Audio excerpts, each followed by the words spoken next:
Welcome to Blooming Wildwood Homestead. Today we are going to transplant out 5 plants that were propagated from 2 elderberry bushes that were currently on the homestead.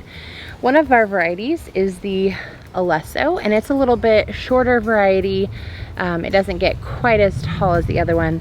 And the other one is the Sampo, which will get quite tall, probably around 10 feet.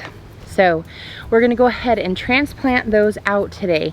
One of the things that I've been noticing, one of the challenges that we have right now with transplanting is that it is so dry. We've actually had a drought declared here in the Pacific Northwest, and I already pre-dug the holes and it is just so dry.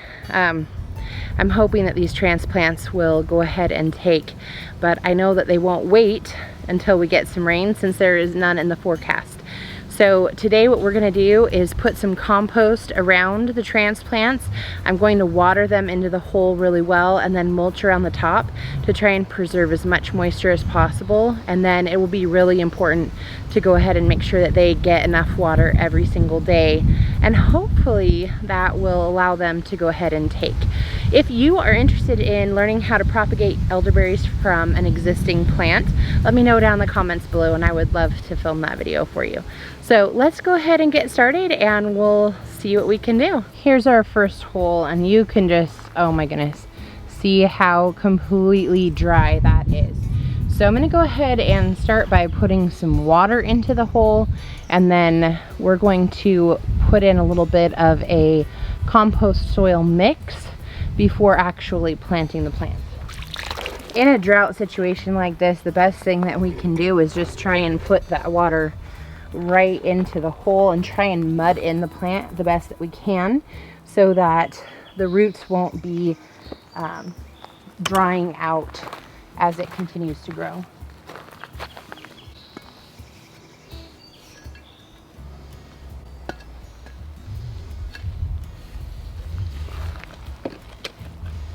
And I'm just gonna kind of mix that in here. I really want to make a nice slurry.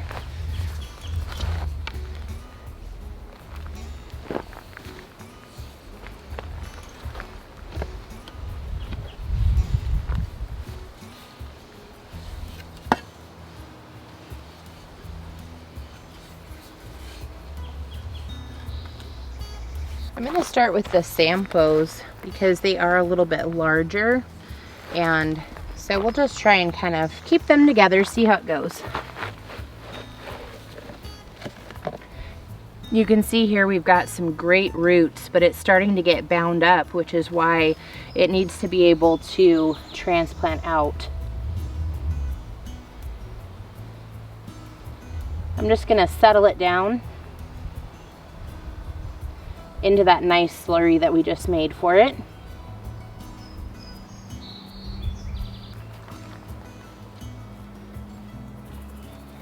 But I'm going to add a little more compost around the outside edge.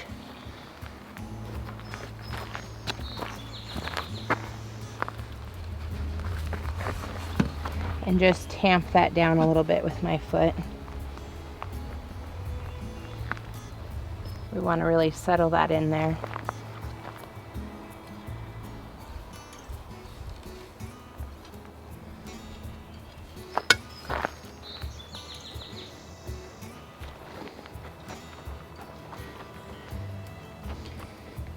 We're dealing with a lot of rock hard clay here, and so that's why I'm using the compost topsoil mixture to put right around the plant. And then I'm going to add some more water here.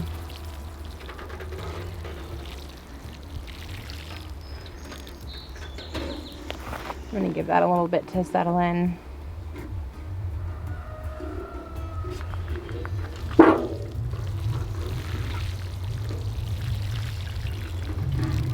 Next up, we're going to go ahead and put down a little bit of cardboard and some bark to try and mulch it. I'll put the temporary tag in there, and then we'll put a more permanent one on.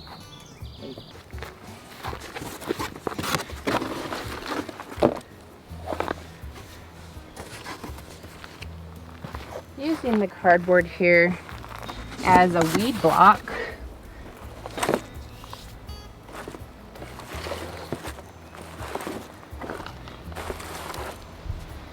I'm not gonna put it right up next to the plant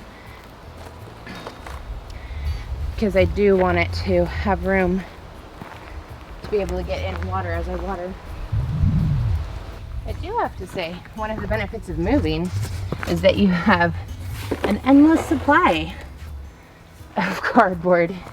So that's kind of nice.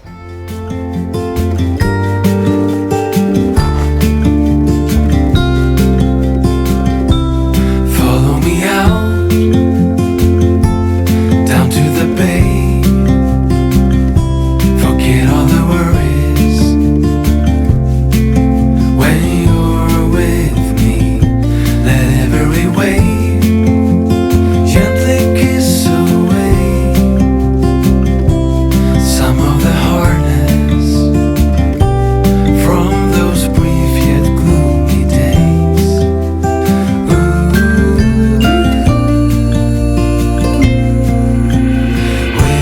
Wilderness, we give you our mess.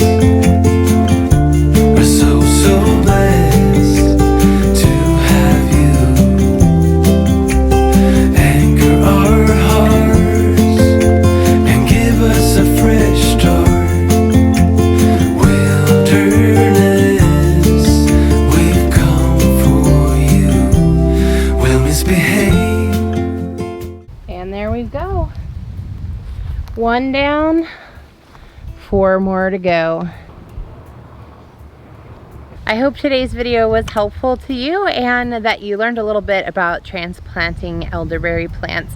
If you would like to learn more about propagation and how to get your own plant started, let me know down in the comments below and I would love to do that for you.